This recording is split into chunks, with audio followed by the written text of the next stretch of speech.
First and foremost, I would like to start by thanking Mike and Nina Marcimpson, as well as Eloisa Sabine, for their efforts in putting this celebration together, as well as their efforts in raising two fine individuals, Kai and Ryan. Now, when Ryan first told me Natalia and him were engaged to be married, I was amazed. Not only because Natalia actually said yes, but after hearing this, I thought, wow, Ryan's really started to make sound, good decisions in his life. And then he asked me to be best man. So with that said, I need to also thank everyone in the room who heard I would be speaking tonight and decided to come. But in all seriousness, I must say I'm truly humbled and honored that Ryan asked me to speak before all of you tonight. You see, when Ryan and I first met, I was having a very serious problem in my own life, one that I needed help to overcome, one that has a name that I'm embarrassed to say even now. That problem was called calculus.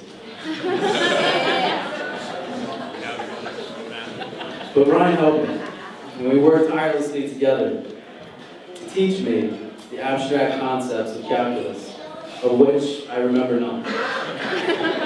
But not only did Ryan help me pass this course, he helped me pass with an overall grade of a C+.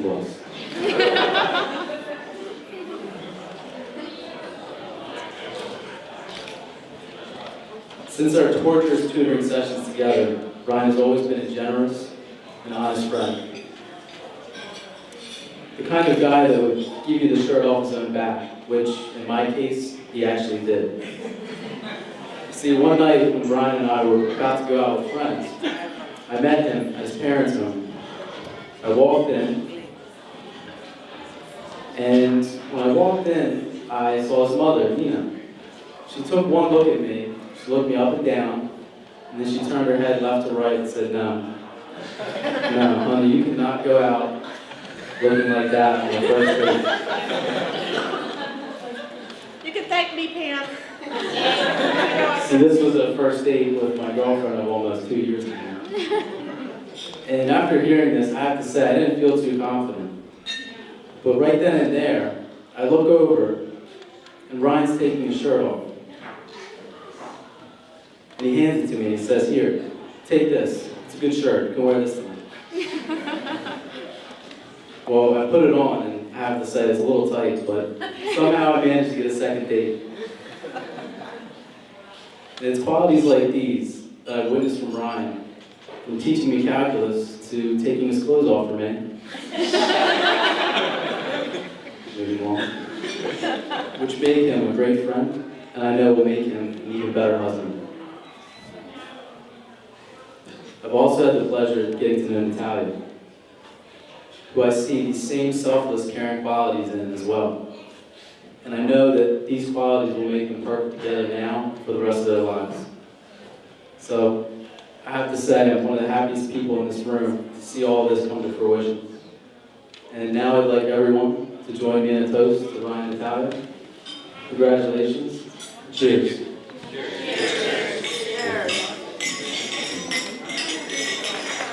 Hello everyone! Wow, I'm Natalia's best friend from Brazil. Like, my English is not so good, but I can try. I'm so nervous.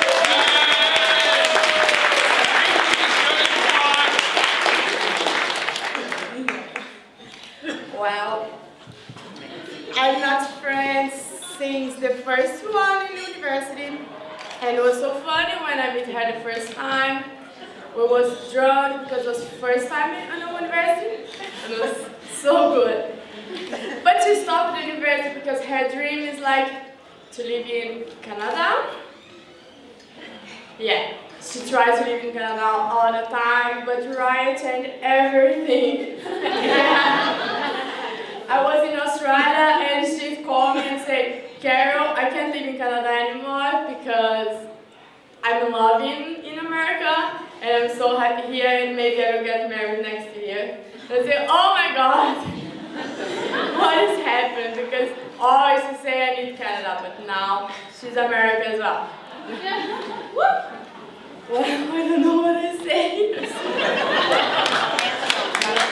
Oh yeah, and like I don't know if you know, Nat loves Hanson and have a lot of girls here who loves Hanson as well. Yeah. And this is one thing why Natalia is here. She loves Hanson and she met Ryan here. And they love each other now. I'm so happy about this. And it really, Ryan, you're still my friend. I can't believe this. Well, I think it's this. And I will say some words in Portuguese to her. I'm sorry everyone, but my English is not good now. Okay, Nath.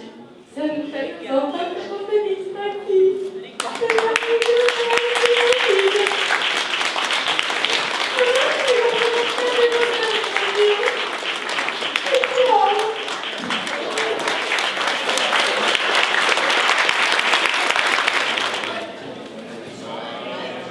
Ryan, congratulations.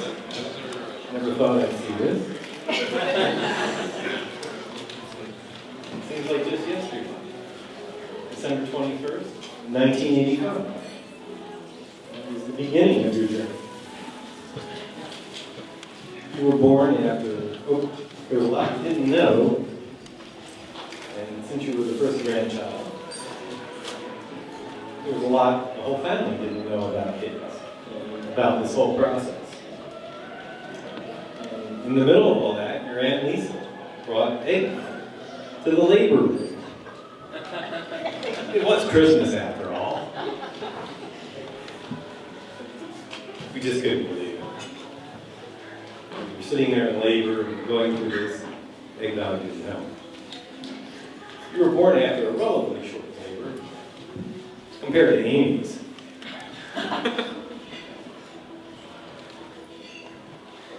It was probably the only break we've ever gotten. Mom was overjoyed that you came out with hair. It did go away after a little bit. Me, I was just so filled with joy, looking down at my first ones. I couldn't believe what a miracle that was. We took you home. And let me just say there were a few things they didn't tell us at the hospital. The first one was, you really need to have a new diaper ready. When you take the old one off, it has to be underneath. I found this out. My Amy yelled, Mike, come here. I ran into Ryan's bedroom. She's holding her hand out and said, what do I do with this? Well, we survived. And he survived.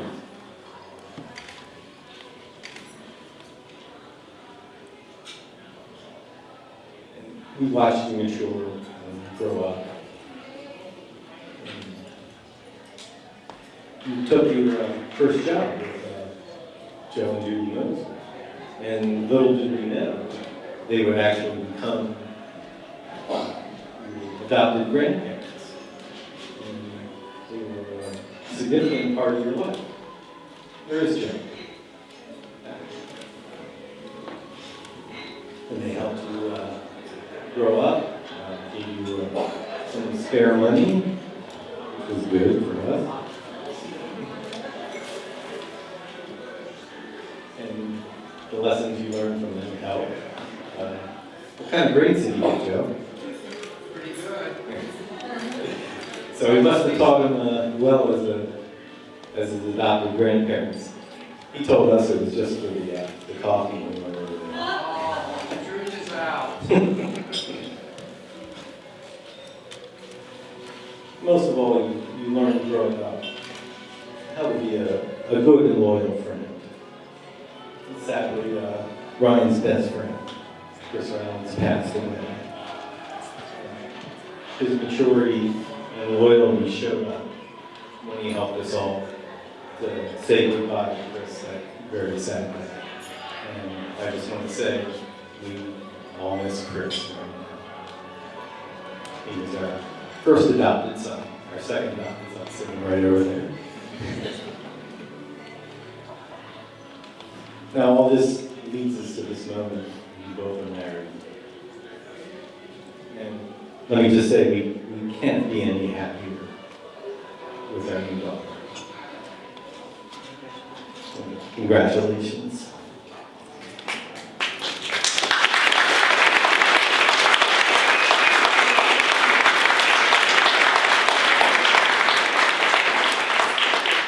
I just have a few simple words of advice, and a lot of it backs up what John already said in the ceremony.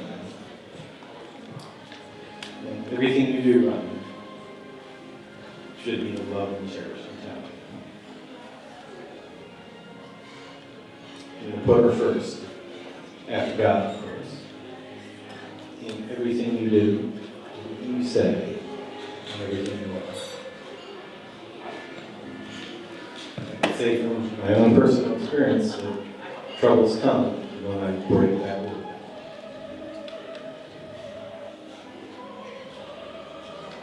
I've also heard you say you don't want children. Well, I ask you to listen to the others that look at how children react to you and how you react to children, and realize that you really do have a tremendous gift. If you are blessed in that way, I ask you that you bring them up in a way that they ought to go, not the way that you think they ought to go. I'm done with the lecture. Congratulations, and I just hope this is the start of a glory to be.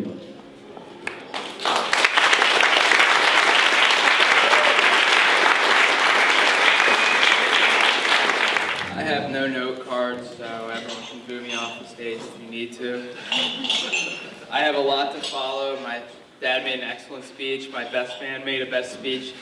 And I think even the matron of honor made a fairly good speech, Carol.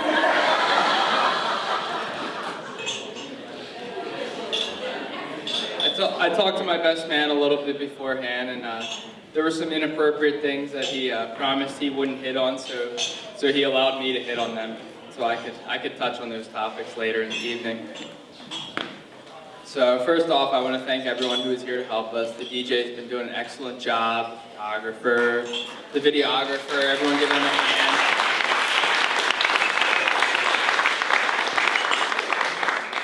And I'll embarrass my cake girl a little bit because her cake was amazing, and I know, and it looked beautiful, and she did it for an excellent job. Thank you, Diane.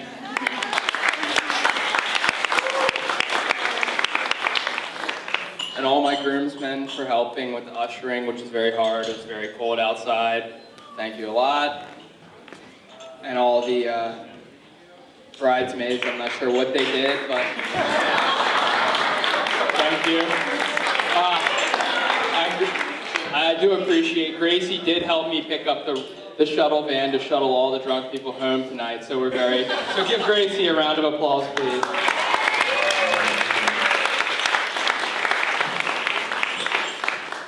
So I'll start this off. I'll just talk about the night Natalia and I met. Unfortunately, the reason why we met is not here tonight, but I'll still talk about the story. We met because we were at a bar in Manioc. If any of you are familiar with Philadelphia, you know Manioc. One of my friends who's not here was very, very drunk. She was bumping into Natalia and some of her friends. I believe one of them might be here tonight. I think Dre. She might be here tonight, if she made it on time. But they were bumping into Natalia, and I met Natalia because I apologized for the girls bumping into her. I said, really sorry, my friend hit you. And from that night on, me and Natalia we knew that was it. But it got even better for Natalia, because that night, I remember Natalia said, I can't believe when I met you, you were that quiet. I said, me? Quiet? But what Natalia didn't realize is that week before, I had some dental surgery, so I was on Vicodins. So of course I was very quiet. So she got everything she wanted, maybe too much. But she got someone who wasn't too quiet. And I just want to say, I'm very happy for that night. I'm very happy I met the person that I love a lot and I'm going to spend the rest of my life with.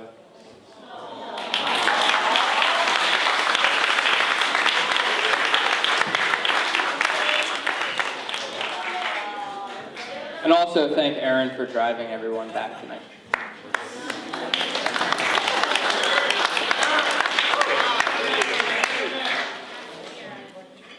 That's it.